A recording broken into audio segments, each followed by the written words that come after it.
Devaughn Vele has been traded to the New Orleans Saints for a 2026 fourth-round pick and a seventh-round pick. So they essentially turn a guy who's selected in the seventh into that very same selection and what could amount to be like pick 100 next year if New Orleans is going to suck as bad as we think they're going to. Now, I'm going to miss Devaughn Vele. Yeah, great dude. Great pick, 6'5", 210. He's the prototypical Sean Payton wide receiver. It did feel, though, where are you going to get your touches? Now, I asked you this question yesterday, Coach, when we were kind of going over our 53-man roster. It's something that we actually didn't get to on air yesterday. When you and I were talking across the table, I went, would you trade Vele for a sixth? And you looked at me and you went, mm-mm. I said, would you trade him for a fifth? And you went, mm-mm. And I said, how about a fourth? And then this weird Jim Carrey Grinchy smile started to creep its way across your face. I forgot about that conversation. It just wasn't part of our plan yesterday. Because if it would have been on air, we would have had the receipts. We would have done the receipts like Sanford I and Raj, did yesterday baby. with Victor Olofsson. So this Grinchy smile creeps its way from ear to ear. They're just going to have to trust us, Raj. And the fourth round pick is what it ends up being. It'll essentially be a top 100 pick. God, that was a really good off-air. Our best radio is off-air. Oh, clearly. It sure is. It's so good. You guys miss a hell of a show It's in the 5 good minutes show. in between segments. And it's because we kind of like each other. I mean, it's fun talking. We don't hate each other's guts, which is good. So pick number 100 last year was Luke McCaffrey. Good player. Troy Franklin was selected at 102. Really good player. A couple of years ago. Okay, so I heard a couple things. Speaking of Troy Franklin. McCaffrey 2 years ago in the same Franklin draft. Yeah. I've heard a lot about the success of Troy Franklin is the reason that Devaughn Vele is being shipped off and got great value back for. Return on investment. I mean, you're not fleecing the Saints, but you want to talk about just a great business operation. You draft the guy in a seventh. He plays as a rookie, and you turn him around for a fourth and a seventh, just a mere, 16 months later after the draft? That's really, really good business. Do you know who the Broncos selected with pick 101 last year? This past draft. The one, it's a guy, no, it's not. I was going to say it's not Pat Bryant. No. Pat Bryant was selected in that same third round, but Bryant was selected. Close. Savion Jones was the, it was like the resolution I think it was like a compensatory pick that they got. So Savion Jones was selected at 101.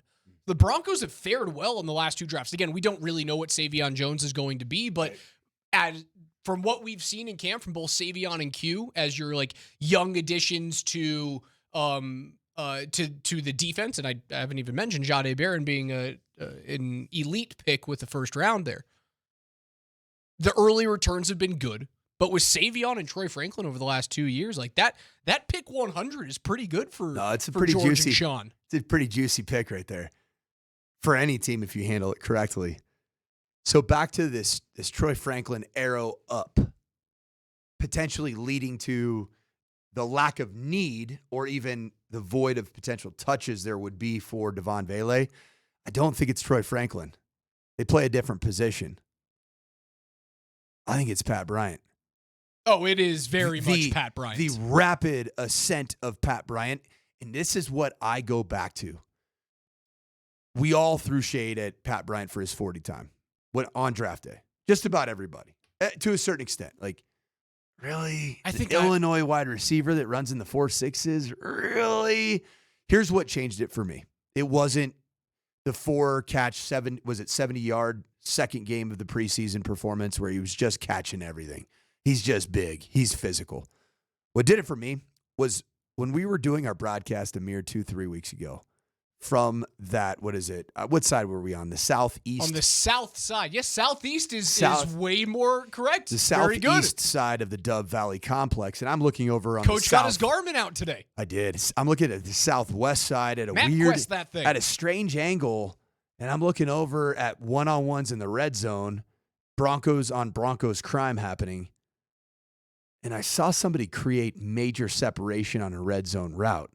And I'm like, who is that? Oh, that's Pat Bryant. That was filthy.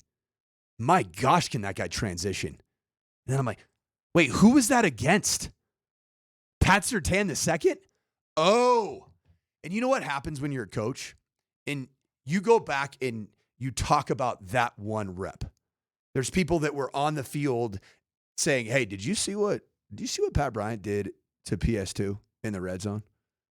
That's not normal. I would even go to the point of saying, you know what that felt like and looked like? It looked and felt a little bit like Amon-Ra St. Brown. Same profile. 4'6", 40 guy. Plays explosively off of his insteps, creates separation, awesome ability to drive at the route break point. And it just became completely evident. You have the body type there to play your big slot, your Y or your zebra, depending on if it's 10 or 11 personnel. There's almost some really good interchangeable redundancy in a positive way between Evan Ingram, who is basically a glorified slot receiver, and now Pat Bryant. That those two guys can be interchangeable. You didn't need Devaughn Vele, which is crazy. I would never have said that when this thing started. There was a nice point in time in training camp where you started seeing Devaughn Vele come into his own. You know what this opens up this opportunity for? The other big body type that you and I have loved the whole training camp. See, I don't know if it does. I'm talking about on practice squad, because then it's the next man up. Okay. That you have that body type. We're talking about Joaquin Davis.